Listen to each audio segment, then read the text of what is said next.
Meus irmãos amados, minhas irmãs em Cristo, o tema da mensagem que Deus me inquietou a trazer para a igreja nesta manhã é porque muitos filhos de Deus chegam ao ponto de se tratar num psicólogo e às vezes até num psiquiatra. Porque é que muitos filhos de Deus chegam a um ponto na vida que eles recorrem ao tratamento psicológico, vão ao psiquiatra. E por que isso acontece com o povo de Deus? Então eu falava que o tema da mensagem dessa manhã é uma interrogação, é uma pergunta. Por que é que muitos filhos de Deus chegam a um determinado ponto na vida e tem que buscar tratamento no psicólogo, no psiquiatra, fazer terapias? Por que isso acontece? Tem que ter uma resposta para isso. Deus vai falar conosco nessa manhã. Eu assistia uma live de psiquiatras e eles abordavam o tema e de repente disseram que uma grande maioria dos clientes deles são oriundos das igrejas evangélicas. Eu fiquei assustado. Uma grande parte dos clientes são oriundos das igrejas evangélicas. Vamos abrir as nossas Bíblias no livro de Efésios, capítulo 4, versículo 31 e 32. Efésios, capítulo 4, versículo 31 e 32. O Evangelho da Graça de Deus, que Paulo escreve para a igreja de Efésios, e ele faz um duro apelo. Eu vou ler o texto agora. Paulo diz: longe de vós toda amargura, e cólera, e ira, e gritaria, e blasfêmias, bem como toda malícia. Antes, sede um para com os outros benignos, misericordiosos, perdoando-vos uns aos outros, como também Deus vos perdoou em Cristo Jesus. Vamos orar ao nosso Deus, para que o Espírito Santo nos dê compreensão dessa palavra. Oremos ao Senhor Deus agora. Senhor Jesus Cristo, Deus único, Deus soberano, Deus todo-poderoso, Criador dos céus e da terra, é a Ti que nós servimos em amor, porque o Senhor primeiro nos salvou para que nós possamos Te servir. E nós servimos ao Senhor na obediência, na reverência, na seriedade com que levamos a bom termo a Tua palavra. O Teu Espírito tem nos ensinado coisas preciosas. Nós somos pessoas privilegiadas, porque um dia nós estivemos mortos em delitos e pecados, não tínhamos como buscar o Senhor, não compreendíamos a Tua voz, vivíamos em rebelião contra Ti, mas o Senhor nos deu vida outra vez. E por isso nós nessa manhã nos encontramos aqui reunidos e queremos que o Senhor fale à Tua igreja, fala aos Teus pequeninos, aos Teus escolhidos, aqueles que o Senhor predestinou em amor. Usa-me como Teu servo, como Teu pastor, dá-me a inspiração, a capacidade, porque a minha suficiência vem de Ti, para que eu possa proclamar a Tua palavra com verdade. Eu Te peço e Te agradeço, em nome de Jesus, e que todos que creem digam amém e amém. Amém. Graças a Deus. Meus irmãos amados, minhas irmãs em Cristo, o apóstolo Paulo, na sua carta à igreja de Éfeso, faz um apelo dramático para que os irmãos daquela igreja, como das demais que tomaram conhecimento, mantivessem longe deles toda a amargura. Veja que a primeira coisa que o apóstolo coloca na lista é a amargura. É sobre a amargura que eu vou falar nessa manhã. O que é a amargura? Você sabe? Você que está agora nos ouvindo, você sabe o que é a amargura?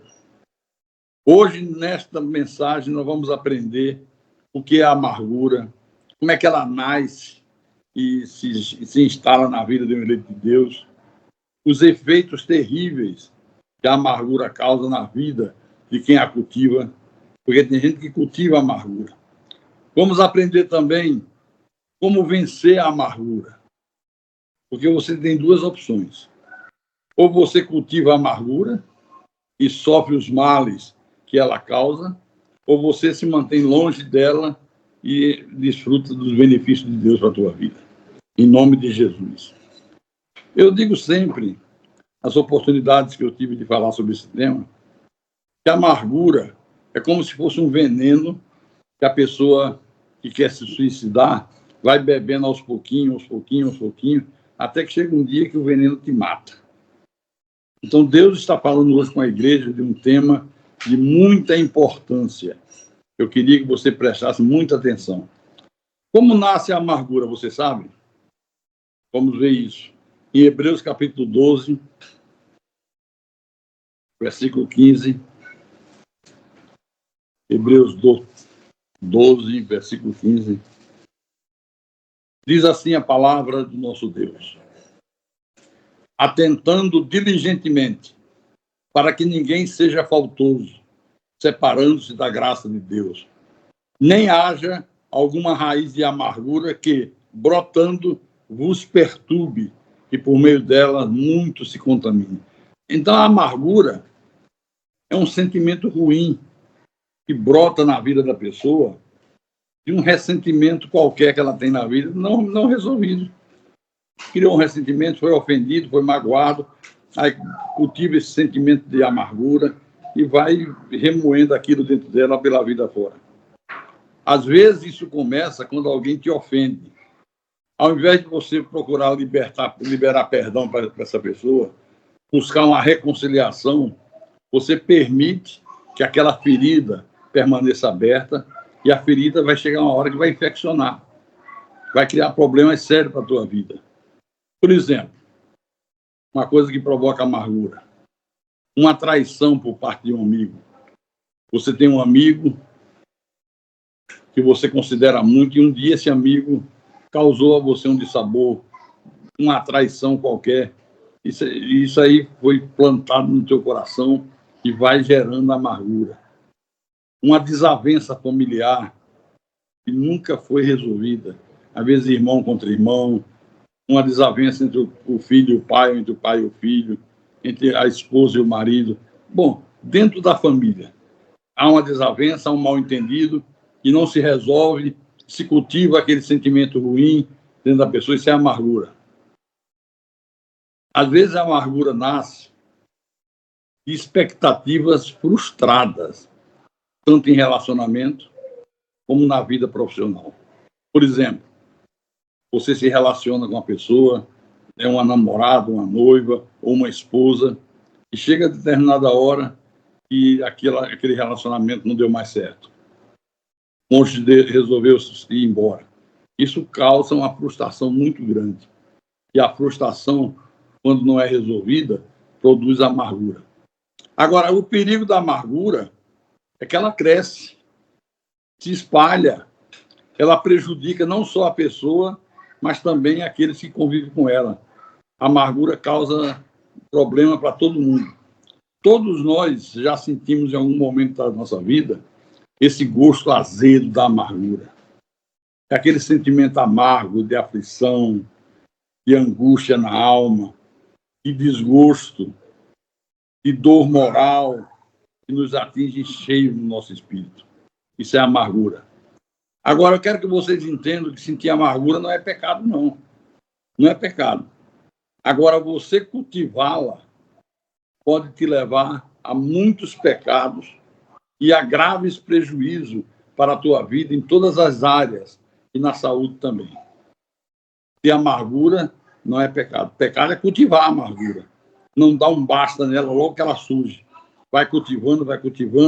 Então, ela pode te levar a muitos pecados graves e a muitos prejuízos na tua vida em todas as áreas.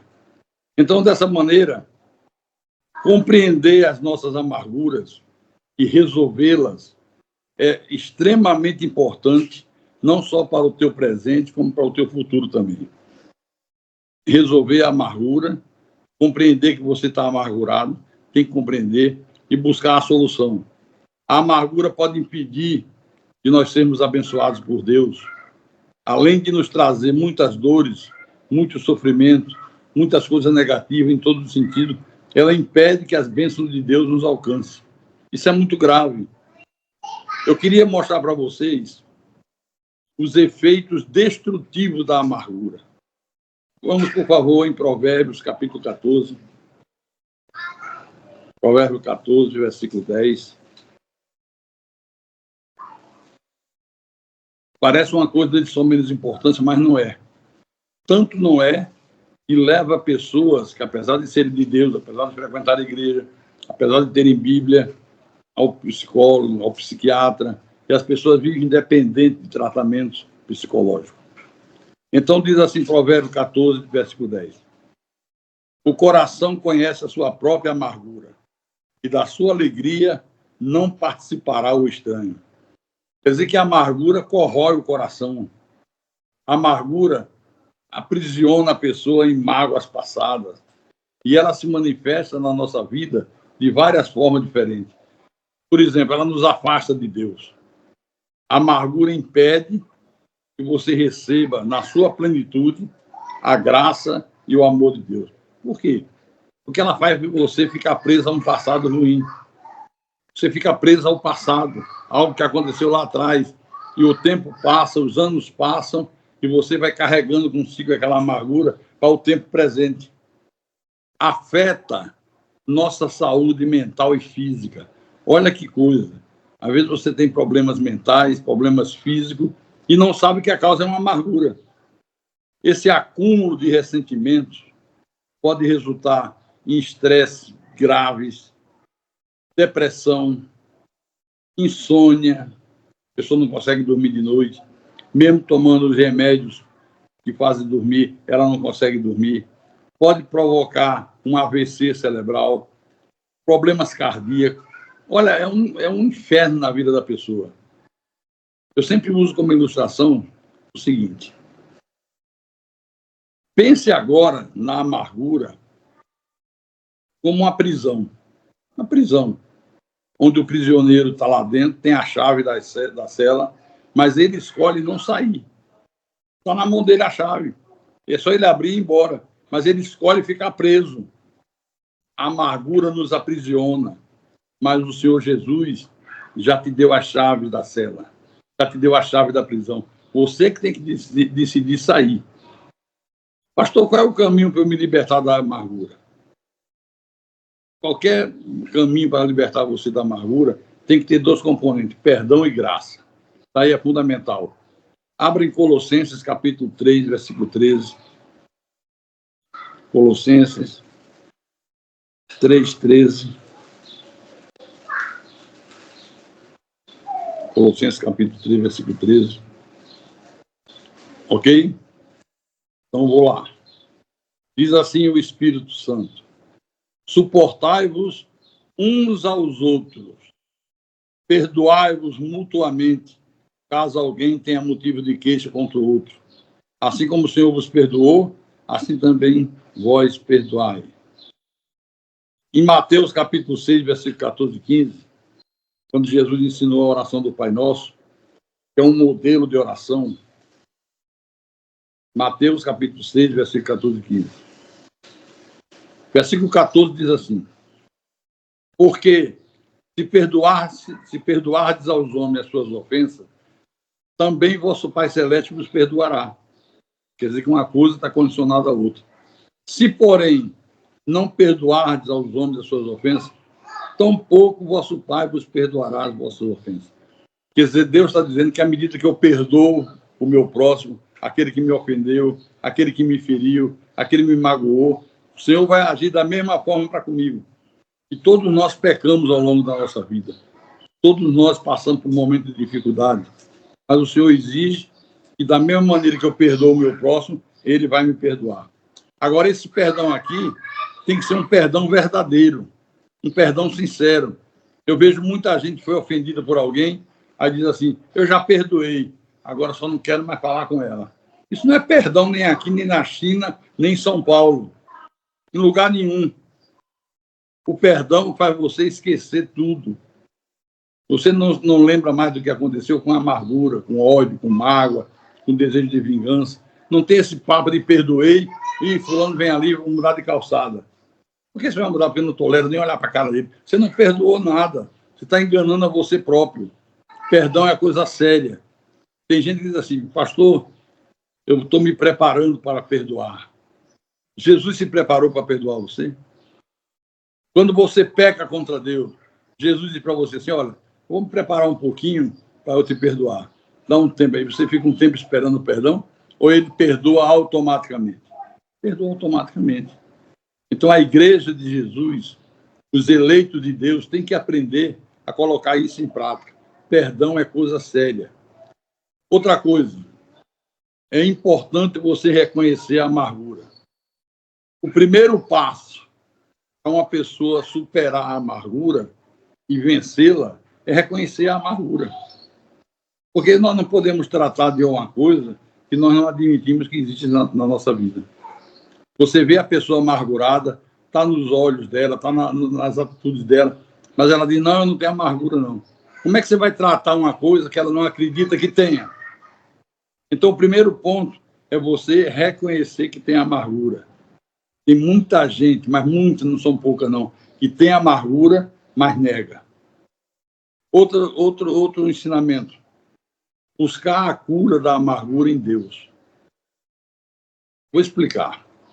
A amargura é curada quando nós levamos a Deus as nossas dores, as nossas feridas, perdoamos quem nos ofendeu, quem nos feriu, quem nos magoou.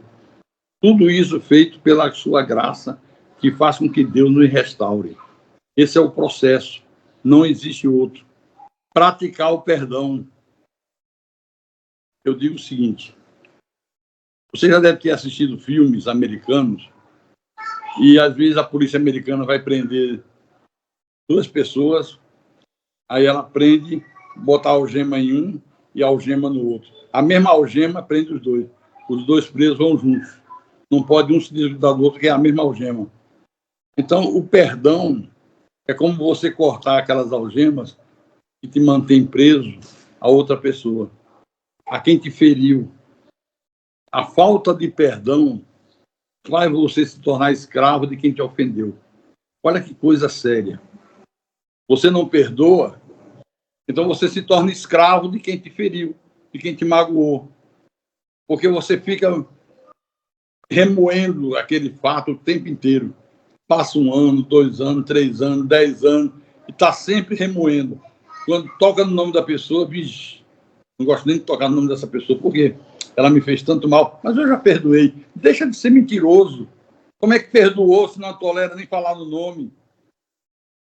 Como é que pode? Não engane-se a si mesmo. Então, o perdão é como cortar as algemas que nos mantém presos àquela outra pessoa. Nós não nos tornamos escravos de ninguém. Se você não perdoa, você é escravo de quem te magoou. Abre Efésios capítulo 4, versículo 32. Efésios capítulo 4, versículo 32. Vou ler, irmãos. Diz assim o nosso Deus: antes, sede uns para com os outros benignos, compassivos, perdoando-os uns aos outros, como também Deus em Cristo vos perdoou. Então, o que é que o Senhor está nos ensinando aqui? Que nós temos que ser benignos e misericordiosos. Ao invés de ficar alimentando o ressentimento, o Senhor nos chama a demonstrar bondade, compaixão por aquele que nos ofendeu. E veja que ele, mais uma vez, fala do perdão. Sempre que o Senhor Jesus fala, ele inclui o perdão no meio. Quando você se livra da amargura, você tem realmente uma vida transformada. Olha, preste atenção. A libertação da amargura abre espaço para que você cresça no amor, na alegria, na paz. Tem coisa melhor do que você ter um sentimento de amor? Tem coisa melhor do que você ter alegria? Não é essa alegria do mundo, a alegria de Deus. Ter a paz de Deus que excede todo entendimento. Eu vejo pessoas de Deus quando estão amarguradas. Eu preciso fazer uma viagem. Eu preciso sair um pouco de casa.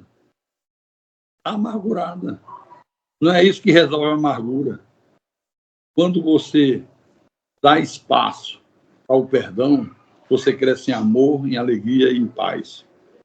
Nossa vida passa a refletir a graça e o perdão que nós recebemos de Deus. Bonito isso, não? Precioso. Agora eu vou dar para você exemplo de mudanças. Onde é que essas mudanças às vezes são necessárias? Por exemplo, uma relação restaurada com um familiar ou com um amigo.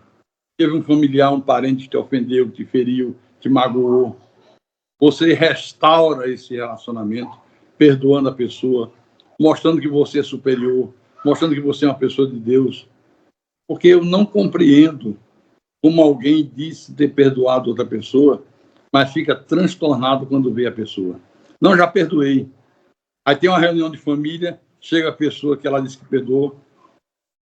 Às vezes, pessoas que nem sabem do problema. Chega para ela e diz assim, você ficou estranho depois que fulana chegou. Até um estranho percebe que houve uma mudança no semblante, no comportamento. É porque eu não tolero essa pessoa. Já perdoei ela, sabe? Olha a hipocrisia. Já perdoei, mas não tolero. Se eu puder dar uma facada nela, eu dou. Se eu puder arrancar os dentes sem anestesia, eu arranco. Mas eu já perdoei. Como é possível? Como é que nós podemos aplicar essa mensagem aqui na nossa vida diária? Primeiro, reconhecendo quando você tem uma amargura. Você aplica na nossa vida diária, na tua vida diária, examine o teu coração regularmente, diariamente, para detectar sinais de amargura na tua vida. Faça um exame todo dia.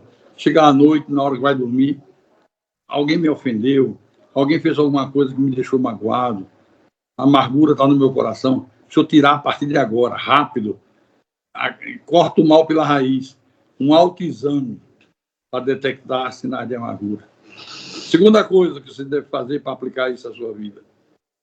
Confesse a Deus, Senhor, eu estou amargurado, fulano me feriu, eu estou cheio de amargura. Peça ajuda a Deus para você aprender a lidar com esses sentimentos antes que ele crie raízes. Como eu disse no início, o problema não é ter amargura, é cultivar a amargura. Permitir que ela crie raízes, que ela cresça. Outra dica, cultivar o perdão. Você vê que o tempo todo Jesus vem falando de perdão. Faça do perdão um estilo de vida mesmo. Quando você se sentir ofendido, seja por quem for, da maneira que for, lembre-se do perdão que você mesmo recebeu, que eu mesmo recebi do Senhor Jesus. E tome a decisão de perdoar rapidamente aquele que te ofendeu. Todas as vezes que você se sentir ofendido por alguém, lembre-se do perdão que você recebeu de Jesus e pratique esse perdão com essa pessoa que te ofendeu. Vamos abrir a Bíblia em Hebreus capítulo 8, versículo 12. Hebreus 8, 12. Contrário? Olha como Deus é magnífico, como Deus é tremendo. Deus é esplendoroso.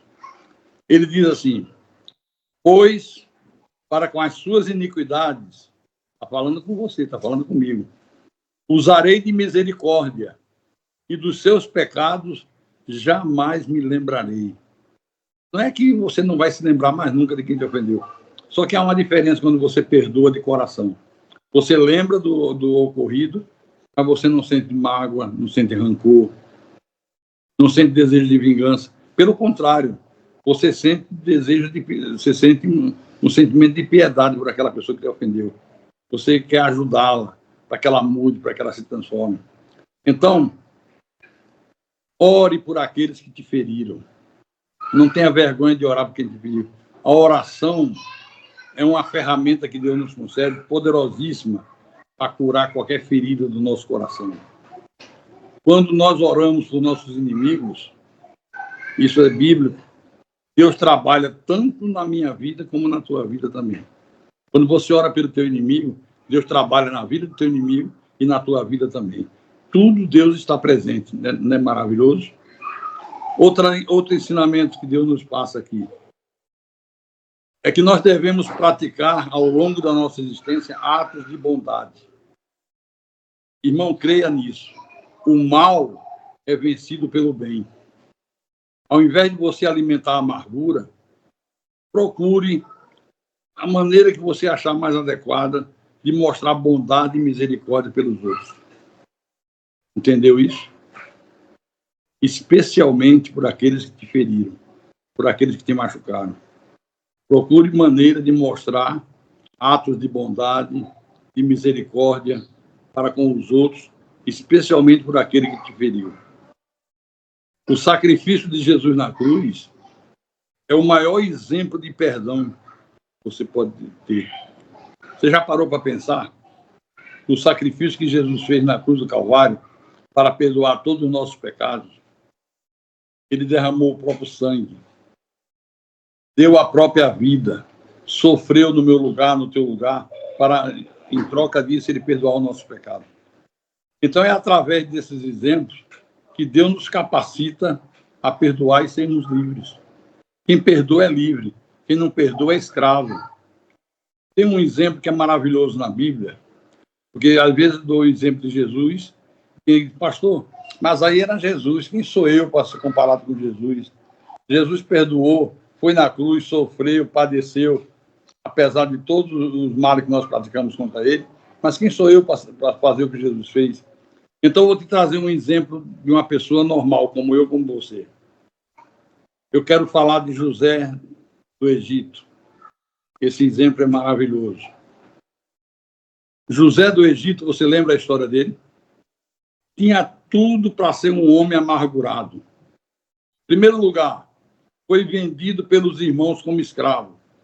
Você já imaginou algum dia você ser vendido pelos teus irmãos como escravo? Os teus irmãos terem tanta inveja de você, que a tua santidade, a tua espiritualidade incomodava tanto eles, que eles resolveram se ver livre de você de uma vez para sempre. Ia passando uma caravana de mercadores, venderam o próprio irmão, e o irmão foi levado para o Egito. Viveu no Egito como escravo, longe da família, longe do amor do pai, do amor da mãe. Trabalhou duro como escravo, estou dizendo, num país estranho, no meio de um povo estranho. Foi preso injustamente por ter sido caluniado pela mulher de Potifar. A mulher de Potifar, que era o seu senhor, botou os olhos em cima de José, se sentiu atraída por José, ele jovem, bonito, um físico esplendoroso, e ela disse, eu quero ter um caso com esse homem. E quando ela foi para cima dele, ele rechaçou totalmente. Não, eu não posso fazer isso. Eu não seria infiel a Deus nem ao teu marido. De maneira nenhuma. A mulher tentou agarrar José à força, uma mulher tarada. Tentou agarrar à força. E José, para se desvencilhar dela, fez tanta força que ela ficou com a túnica de José, o roupão de José. Ele saiu correndo, desembestado, como uma carroça sem freio, mas eu não peco. Eu não vou transgredir a palavra de Deus, eu não vou fazer aquilo que Deus ordena que eu não faça. Foi preso injustamente por ter sido vítima de uma calúnia. Ficou muito tempo na prisão, viu? Sofreu. José, na época, tinha por volta de 17 anos. Então, esse rapaz aqui tinha tudo para ser amargurado. Você concorda comigo? Tinha tudo para ser amargurado. Mas através da sua vida, ele nos passa ensinos preciosos de como vencer a amargura. Pastor, através de José, nós temos esse ensino? Tem. Vou te falar a primeira coisa. José não tinha nenhuma dúvida sobre a soberania de Deus. Você tem? José via as suas dores, o seu sofrimento, as suas frustrações, como parte de um plano de Deus para a vida dele. Era assim que ele encarava todos os acontecimentos. Ele não ficava se maldizendo. Eu não estou entendendo. Eu sou o mais espiritual da minha casa. Deus falou comigo, Deus fez uma promessa. Eu não estou entendendo porque eu estou nessa situação. Não tem gente que passa a vida inteira murmurando porque eu não entendo, eu não compreendo, eu não consigo engolir isso. Não sei porque é que Deus não muda a minha vida. José passou por tudo que passou. Ele canalizava todos aqueles problemas, todo aquele sofrimento e usava para que ele tivesse uma maior intimidade com Deus. Quanto mais ele sofria, mais ele se apegava a Deus. Ao invés de perder tempo com amargura, com raiva, com ódio, com desejo de vingança, ele dizia, não, Deus está no controle, Deus é soberano. A palavra diz que tudo coopera para o bem daqueles que amam a Deus, e eu creio Então, mesmo essa situação seja difícil, mesmo causando muito sofrimento a mim, mas eu creio que é para o meu bem. Tudo coopera para o bem daqueles que amam a Deus. José usava tudo aquilo para ter uma intimidade maior com Deus. Ele não usava o sofrimento, as frustrações, como combustível para aumentar o fogo da amargura. Tem gente que usa tudo, fica relembrando, remoendo, é como se botasse gasolina no fogo. José, na verdade, pegava um limão e fazia uma limonada. Já experimentou isso? O limão é amargo, né? Azedo, muito azedo. Mas se você pega um limão e faz uma limonada gostosa, como a que a pastora Sandeli faz, que é a limonada mais deliciosa que eu já tomei, fica uma maravilha, né? Transforma o limão numa limonada. O pessoal do Natal está rindo ali. Vai ter limonada hoje? Vai já comprar o limão, Vitória? Por isso, meus irmãos, de um jovem adolescente, é importante lembrar que tudo começou na adolescência de José. De um jovem que foi vendido como escravo pelos seus irmãos, ele cresceu tanto, criou tanta maturidade, tanta espiritualidade, que chegou ao ponto de ser o governador do Egito. Você acha que qualquer um poderia ser governador do Egito?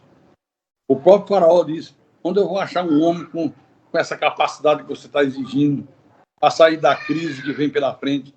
Vem 7 anos de fartura, mas depois vem 7 anos de fome. Onde eu vou achar um homem com essa capacidade? A não ser você. A surpresa de todo, o faraó escolheu José. E ele se tornou governador do Egito. José confiava no plano de Deus. Pergunto, você tem confiado no plano de Deus para a tua vida? E foi isso que ele declarou à sua família anos mais tarde. Vieram os 7 anos de seca, mas ele administrou bem o Egito, tinha alimento em abundância, até para vender para as outras nações, e os irmãos dele foram ao Egito comprar trigo, sem saber que o irmão estava no Egito como governador, que era a segunda maior autoridade do Egito. Primeiro faraó, segundo José. Abra em Gênesis, capítulo 45, versículo 5. Depois de muitas idas e voltas, é importante depois você ler a história completa, depois você ler tudo, senão a mensagem fica muito longa. Depois de muitas idas e vindas, chegou uma hora que José se revelou aos irmãos. E os irmãos deviam estar amargurados, com medo, com receio. Eita, José é o governador, ele vai se vingar, ele vai nos causar o mal, ele agora vai dar a forra. Não, olha o que ele falou. Gênesis 45, 5. Agora, pois, não vos entristeçais, nem vos irriteis contra vós mesmos por me haver vendido para aqui. Não fique irritado, não fique triste, não fique um botando a culpa no outro por haverem me enviado como escravo para esse país.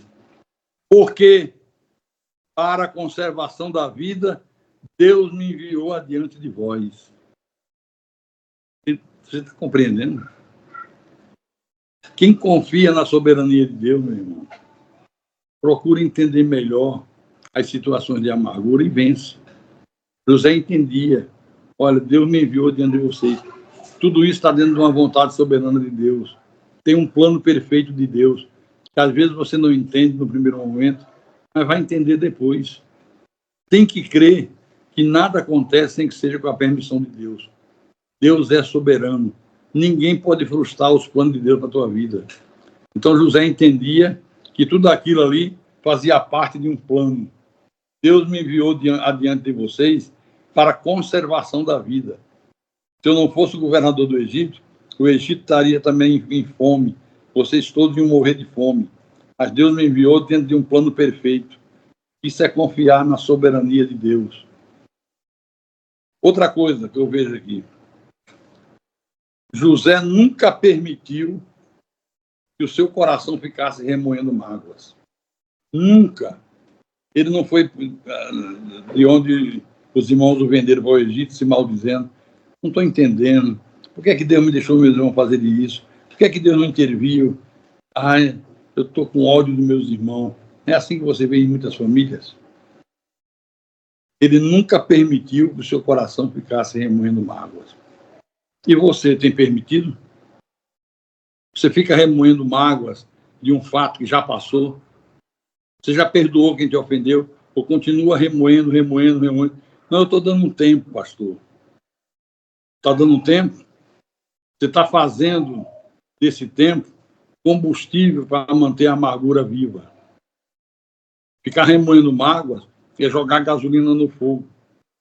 Insistir em ficar lembrando das ofensas, das dores, das intempéries. Tudo isso é jogar gasolina no fogo. José preferiu lançar no mar do esquecimento todas as experiências desagradáveis que trouxeram a ele dor e amargura. Ele jogou no mar do esquecimento. Eu não vou ficar lembrando dessas coisas. Eu prefiro lembrar que tudo está no controle de Deus, que foi a vontade soberana de Deus. E para você não ter dúvida quanto a isso, o primeiro filho de José traz uma mensagem tremenda para a igreja. Vou mostrar para você. Gênesis 41, versículo 51. Gênesis 41, versículo 51. Olha como Deus é maravilhoso. Olha como Deus trabalha na vida dos seus filhos, quando os seus filhos se submetem totalmente a Ele, seja nos bons, seja nos maus momentos. Vou ler. José, ao primogênito, chamou de Manassés. Botou o nome no filho dele de Manassés, pois disse: Deus me fez esquecer de todos os meus trabalhos, de toda a casa de meu pai. Deus me fez esquecer de tudo, todas as minhas dores, todo o meu sofrimento, todas as minhas frustrações. Lancei no mar do esquecimento. Lançar a amargura no mar do esquecimento é um golpe mortal na amargura. Quando você lança no mar do esquecimento, você está matando a amargura. Você tem que fazer isso. Deus está falando com a igreja nessa manhã um fato muito sério. José não permitiu que a amargura criasse raízes. Você fica amargurado, fica se maldizendo, se remoendo, ao invés de ter uma confissão positiva. Eu estou bem, Deus está no controle da minha vida, estou passando por luta, mas estou vencendo. Deus já deu prova que está comigo. Deus nunca abandona os seus. Isso é combater a amargura. Não deixar a amargura abrir feridas no teu coração. José não permitiu que ela criasse raízes. Porque o que é que sustenta a árvore? A raiz. Se você corta as raízes de uma árvore, sempre ela morre. Sem raiz, a árvore morre. E morre rápido. A amargura também é assim. Quando você corta a amargura pela raiz, perdoa, tira todo o mau ressentimento contra aquela pessoa, você está matando as raízes, cortando as raízes da amargura. José tinha todos os motivos para fomentar ódio contra os irmãos. Imagine ser vendido como escravo. Para pensar nisso. Imagine que hoje houvesse escravidão e teus irmãos, com inveja de você, te vendesse para um grupo de mercadores que passasse, indo para a Inglaterra. Se você fosse parar na Inglaterra, longe dos teus irmãos, do teu pai, da tua mãe. Imagine que barra pesada. Ele tinha tudo para fomentar ódio contra os irmãos. Ele podia, quando estava como governador do Egito, ter aproveitado aquele momento de autoridade, de poder, e punido os irmãos. Ele era poderoso. Ele era a segunda autoridade do Egito. Reconheceu os irmãos não reconheceu ele. Ele podia dizer o seguinte: agora vocês me pagam. Agora é a hora da forra. Primeira providência. Chama os guardas. Prende esse povo aí. Não deixa mais voltar para de onde eles vieram. Vai ficar escravo aqui no Egito. Seria uma vingança. Ele tinha tudo para fazer isso. Não fez. O que é que ele fez, pastor? Quando ele reencontra seus irmãos, ele mostra que durante os 13 anos de sofrimento longe de casa, que foi provocado por esses irmãos, ele não permitiu em nenhum momento que a amargura criasse raiz no seu coração. Ele nunca permitiu que a amargura criasse sentimentos e ações que Deus abomina. Nunca, nunca, nunca, nunca permitiu. Isso fica claro pela reação dele perante os irmãos. Deixa eu mostrar aqui para você. Espera aí.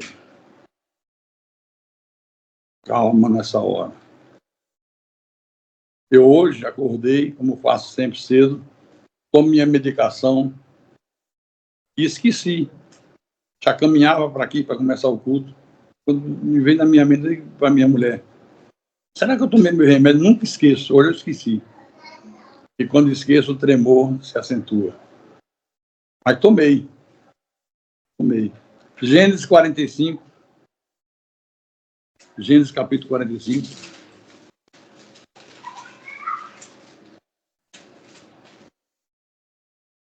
Versículo 44 e 45. Tem não? Meu Deus do céu.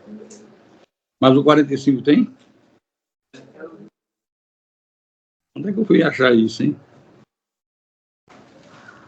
Corrija aí para mim, Rodrigo. Rodrigo tem um instrumento que ele usa que na mesma hora encontra o versículo. Essa semana foi uma das semanas mais difíceis que eu tive. Muito difícil. Ontem nem participar, colocando a mensagem no grupo da igreja eu fiz. Não tinha condições. Mas graças a Deus que Deus me deu condições de estar hoje aqui. Encontraram? Alguém me ajuda aí. Disse José a seus irmãos: agora chegai-vos a mim.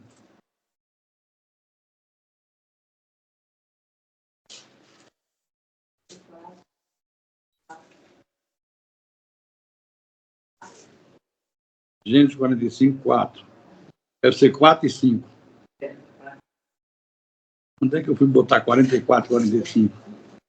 Ah, meu Deus do céu. Mas acontece. Gênesis, capítulo 45, versículo 4 e 5. Ok? Então vou ler. Disse José a seus irmãos: agora chegai-vos a mim. E se chegaram. Então disse: eu sou o governador do Egito, o irmão de vocês, que vocês venderam, bando de cabra safado, bando de traidores, miseráveis. Agora vocês me pagam. Agora vocês vão ver quantos paus faz uma canoa. Foi isso que ele fez? Mas é isso que muita gente faz, né? Agora é a minha vez. Agora eu me vingo. Agora ela vai ver o que vai acontecer. Então, disse José: eu sou José, vosso irmão, a quem vendeste para o Egito. Imagine que deve ter corrido um frio na espinha, na coluna dos irmãos dele. E agora? Agora estamos ferrados.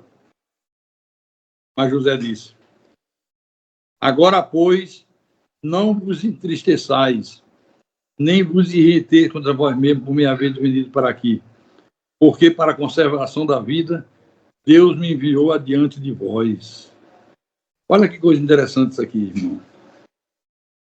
José ainda tinha na sua memória todas as dores que ele enfrentou, todo o sofrimento que ele suportou, mas elas não deram lugar à amargura.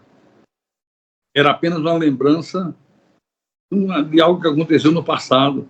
Ele lembrava daquilo, mas sem mágoa, sem ira, sem rancor, sem desejo de vingança. Ele lembrava porque é impossível esquecer. Mas quando você lembra, depois que você perdoou, você não sente mais nada com a lembrança. É uma lembrança ruim, mas não faz mais efeito quando você está vacinado contra aquilo. Aprendam a fazer isso. Um momento ruim, ou vários momentos, mas que Deus o ajudou como Deus soberano que é. Em tudo ele via Deus. O coração deste homem estava cheio de boas raízes. Boas raízes produzem boas árvores. Boas árvores produzem bons frutos. Entendeu? O ensinamento. Outro ensinamento de José. Ele não permitiu que a amargura produzisse maus frutos. Não permitiu. Você tem que fazer a mesma coisa. Não permitir que nenhuma amargura se estabeleça no teu coração. José entendia, o texto deixa claro, que não cabia a ele se vingar dos irmãos. Ele disse, não, eu não vou fazer isso. A mim compete perdoá-los, agir com bondade, com misericórdia, entender que eles fizeram isso por uma fraqueza, que eles não estavam bem espiritualmente. Mas se alguma punição couber, Deus é que fará isso. Então, diante do medo que os irmãos tinham da represália, olha o que ele falou para os irmãos. Gênesis 50, versículo 19. Espero que esteja certo. Gênesis capítulo 50, versículo 19. Tem esse? Graças a Deus. Faz o M. É para o povo de São Paulo. Estou dando um recado para quem é paulista e assistir essa mensagem. Então, olha o que ele falou para os irmãos. Não temais. Acaso estou eu em lugar de Deus? Um cochicharroto, e agora? Agora vamos se dar mal. Agora ele vai nos castigar de uma maneira muito dura. Vai nos colocar na cadeia. Vai nos tornar escravos. Eles, não temam. Acaso eu estou em lugar de Deus? Se alguma coisa tiver que ser feita, Deus que o faça. Às vezes, irmão, diante do nosso sofrimento amargurado, nós temos um defeito muito grave. Qual é o defeito?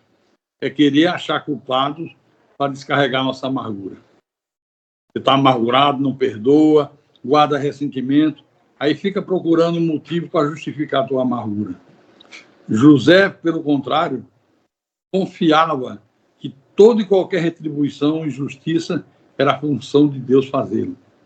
Era a função de Deus aplicar a justiça, aplicar a penalidade, se aprovesse a Deus fazer. Ele teve todas as oportunidades para retribuir o mal com o mal, mas ele perdoou os seus irmãos perversos, os seus irmãos que o traíram. Ele perdoou, mostrando com esse perdão que não havia nenhum sentimento de vingança no coração dele. Quando José toma essa atitude, ele está provando que a amargura não encontrou lugar para se estabelecer no seu coração. Ele não cultivou a amargura. Olha o capítulo 45, versículo 15. Gênesis 45, versículo 15. Encontraram? José chicoteou todos os seus irmãos. Deu uma surra de chicote. É só o começo. Vocês vão ver agora o que é bom para tosse. Não. Olha o que José fez. José beijou a todos os seus irmãos e chorou sobre eles. Beijou os seus irmãos. Imagine se fosse outra pessoa. Se não fosse um homem espiritual, se não fosse um homem que crê, que cria na soberania de Deus, quanta coisa ele faria para se vingar desses irmãos. Agora, não tem gente que é assim? Agora eu vou à forra. Agora chegou minha vez. Agora você vai ver. José, pelo contrário, beijou os irmãos e chorou sobre eles. Amém? Você está percebendo que José nunca permitia que a amargura causasse problema nos seus dias presentes, nem nos seus dias futuros? Em nenhum momento ele permitiu isso. Eu pergunto para vocês, será que Deus teria usado José da maneira que usou se José fosse um homem preso ao passado, sempre se lembrando do que os irmãos fizeram, sempre demonstrando desejo de vingança, coração cheio de mágoa, amargurado, um homem azedo, um homem intragável? Será que Deus teria usado esse homem como usou? Certamente que não. Sem dúvida alguma que não. José não deixou, não permitiu que a amargura que muitos sentem e deixam fosse usada para causar males aos irmãos. Ele nunca permitiu isso. Coração limpo, perdão. Você já perdoou a quem lhe fez mal? na tua família tem algum enrosco, tem algum mal não resolvido, alguma intriga, alguma fofoca que te magoou, alguma calúnia que te fizeram, algum mau julgamento que fizeram de você, que você guardou ressentimento, até hoje. Como é que está a tua vida em relação a isso? Eu conversava com um casal, o marido deu uma bobeira, escorregou, pensou que era atleta de Olimpíada, pulou a cerca. Devia ser atleta de salto em altura, né? Pulou a cerca. A mulher descobre, pau quebra, mas ela, frequentadora da igreja, disse, não, já perdoei, está perdoado. E um dia vieram falar comigo e eu disse, seu marido já fez isso outra vez? Não, pastor. Meu marido sempre foi um marido exemplar. Somos casados há 50 anos, nunca cometeu um deslize. Eu não entendo como é que ele caiu nessa armadilha. Mas já acertamos os ponteiros, ele está perdoado, está frequentando a igreja, é o mesmo homem de antes, está tudo a mil maravilha. Eu disse, e a outra? A outra, a irmã já perdoou. Pastor, eu perdoei, mas não foi um perdão que eu consiga conviver com ela. E existe esse tipo de perdão, é? Perdoei, mas não quero distância. Na igreja, ela tem que sentar 2 quilômetros de distância de mim. Tem que levar o banco, sair pela rua com o banco, quando completar 2 quilômetros, ela assiste, bota o headphone no ouvido, o celular pela internet e vai acompanhar. Que a outra não consegue conviver junto. Não é perdão. Não houve perdão. Continua amargurada. Continua. A amargura traz problemas sérios. Eu disse ainda há pouco. Estresse agudo, depressão, AVC, acidente vascular cerebral, infarto do miocárdio. Tudo isso a amargura faz. Problemas mentais graves. Por isso que o tema da mensagem é por que é que muitos crentes, muitos cristãos, muitos eleitos, muitos predestinados, chegam a um ponto tal na vida e vão pedir ajuda a um psicólogo ou um psiquiatra. Quando tem em Deus todos os remédios para todos os males. Espero que você tenha entendido isso. Então, para a gente caminhar para o final, compreender nossas amarguras e resolvê-las é uma coisa muito importante que vai se refletir no teu presente e no teu futuro. Assim como a amargura destrói no presente e vai destruir no futuro, você compreender as tuas amarguras e resolvê-las. Como é que eu resolvo a minha, pastor? Esse exemplo do marido aí, eu também aconteceu comigo. Já perdoou teu marido? Já. Já perdoou a outra mulher? Já perdoou, irmã? Mais ou menos, pastor. E existe mais. Onde é que está na Bíblia? Perdão mais ou menos. Não, estou me preparando. Se preparando. Que história é essa de se preparando? Pastor, eu tenho que me preparar, pastor. Essa mulher me causou muitas amarguras. Não, senhora. Quem é convertido, quem é eleito, quem é predestinado por Deus, uma vez chamado, ele está preparado para perdoar qualquer pessoa. A irmã já está preparada, tem que perdoar. Vai a essa pessoa, aperta a mão, olha nos olhos, minha filha, eu te perdoei. Você também é vítima. Você também caiu numa fraqueza. E eu estou pronto a te ajudar se necessário for. Isso é perdão. E todas as vezes que você olhar para aquela pessoa, você vai olhar com olhos de misericórdia. Ser misericordioso. Ver se a pessoa evoluiu espiritualmente depois do pecado.